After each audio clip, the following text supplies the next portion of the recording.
Hi, I'm Cynthia for Artbeads Cafe, and Candie Cooper is with me today. Hi, Candie. Hi, Cynthia. Hi, everybody. So, Candie, we are talking today about leather and gemstone. Yep. And we love those too, right? It's the perfect match. Peas and carrots, right? Yes. You know what? You and I love that boho, free spirit look. So there's nothing that this is an instant when you put stone, leather, mix it in with some gorgeous metal. Right. It's instant. Right. I'm really excited about this project because you can whip it up like really in about a half hour, I think, because we've made it easy with the patterns and these Dakota Stones large hole beads. I love them. Yeah. And I love that they have a different shape and also different finishes, like some of here are matte. Yes. I love that finish. Those rondelles and the rose quartz. Yes. Gorgeous. And of course the lapis that everyone loves, right? Everybody loves. Can't have enough lapis. Yes. So these are really easy to get started with. We're going to use Leather Cord USA's glue-n-go findings. Okay. We've played with these before. Now the only thing, let's look at the finished bracelet.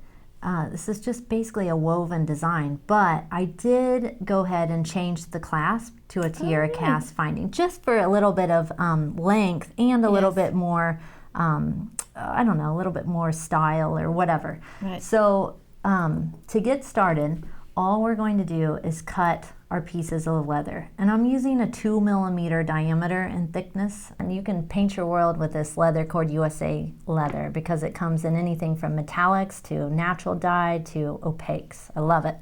You want to kind of think about how much do I need to go around my wrist. Right. And also you want to kind of group them so that you get a natural curve. Like don't try to make your bracelet go in the opposite direction or else it's going to be really... So you follow the curve of the leather. Yeah, I think that makes your life easier. So then I'm using this super glue gel so that it doesn't run all over the place. And I'm going to go ahead and just put this in the end of the finding. And I've gone ahead and grabbed some of the white howlite and this metallic purple, but like we were talking, the Dakota Stones large hole beads come in so many different shapes and styles now and finishes. You can pick your power colors. And so then you're just going to smush all of your pieces of leather down into the glue-n-go finding. And you may have to give them a little bit of force. It's also a good idea to go ahead and pull back one of the pieces of leather and drop just a little bit. I mean, just like a tiny bit, but then that just makes sure that everything's going to stay right where you want. It's a great idea because I did have some pieces that then there was one strand that came out. And I always joke, like, we don't want beads going all over the dance floor. Because all of us, going to those discos every night, I tell you. So then I'm just going to follow the pattern that I've done here for this bracelet. So I'm going to go ahead and cut open these large hole beads. I love how they come strung on cotton cording or thick stringy material so that you can tell these are your large holes. Right. So I've got a little pile of beads. And then now you're just going to break these up, figure out where you want your middle strand, etc., etc. And we're going to start by stringing one bead. I'm using my tiara cast components. And if you want to make your life a little bit easier, you can cut each of your end pieces at an angle. Right. That gives you a little tapered end to start fitting your pieces through. Then you need a large hole bead. And then now we're going to use these, I don't know what they're called, like separators. What are these called? A spacer bar? Yeah, spacer bars. And so I've got them in a small and a larger size. So for the first one, we're going to use a smaller size. Okay. And you want these to sort of help with your, oh no, I can get that one through. But this is where tapering your leather. Yes. Just giving it threads through your findings easier. And you kind of need to keep these a little bit organized as you work because you want your beads to all lay nicely. You don't want your strands crossing and whatnot. So now, just going to keep stringing as we go. And I like to kind of pull it up and see how it's looking. Make sure things are looking good. Okay. And we'll work till about the center point and then switch over the, let's get that one cut too. That's such a nice color. It's kind of a pink, metallic pink. Yeah, and I think like if you're selling your jewelry designs, the cool thing about making these is you can make them in so many different colors and styles, and you have something for all your customers. Or it's a great little gift for yourself or your friend. And then we're going to switch, and we're going to use that larger hole beads. And I was kind of talking and working, but I snuck in another bead. But once you get this piece started, it's like any jewelry. I don't know if you find this, but like you kind of have to wrangle it a little bit to get it started, you know? Yes. And then once you get a few pieces in place, then it starts, you know, to come together. But I think that's just something probably like with creativity, period. You got to push through the ugly part, because at first I always joke it can look like a horror movie, but look how that's, you know, it's coming together. Yes.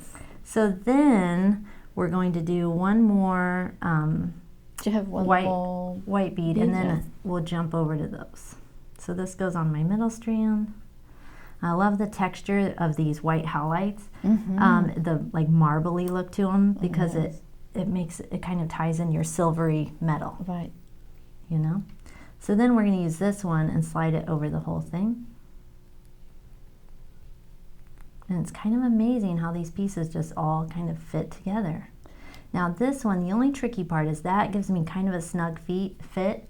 So sometimes you have to get in here with your pliers and kind of chomp down on that leather to make a little bit more room.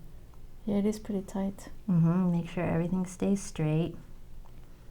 And then just slide it in. Kind of pull in a little bit here. This one matches your outfit. It does. Thank you very much. So yeah, you're welcome. I was like, why is she saying thank you? Oh, I know. I'm making one for my friend, right? It's like my daughter, every time I do something, say, "Oh, Mom, can I have it?" You know, just at this age, 16 years old, and it's like, yeah. Does she make jewelry? Well, I'm here, so Mom can make jewelry for her, right? Yes, that's what I wondered. And someday she'll be like me. My mom plays the guitar, and someday she'll be like me and be like, why didn't I ever like try to learn to play the guitar? You know what I mean? Yeah. Like next time on Artbeads Cafe, I'm gonna play the guitar. Yeah, we have our little bead band. I can play the tambourine. So now in this middle part, we're kind of gonna have this cool little, let's just look at this, kind of building the middle part. And all these instructions will be online, so they can see the whole pattern. But what's kind of convenient is the style of these spacers match our bead bars here. Right. So now you just kind of want to blend this together, and you get that neat little meet up in the center. And so on the outer rows, I'm just stringing one spacer with a howlite or a gem, and then I'm going to repeat for the other side. Okay. And I love that. I love how you did the middle part. Thanks. Yeah, it's really cool. I'm in awe of this the simplicity of this piece, because it just went together like a puzzle, which I'm always grateful when designs do that. And then before you put your next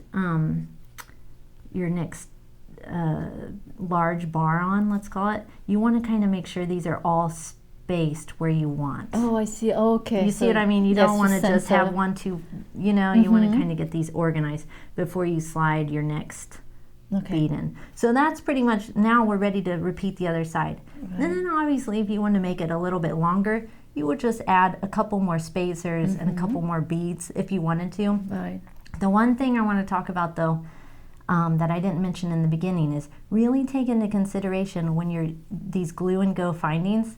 We always have a joke like measure 17 times, cut once, you know.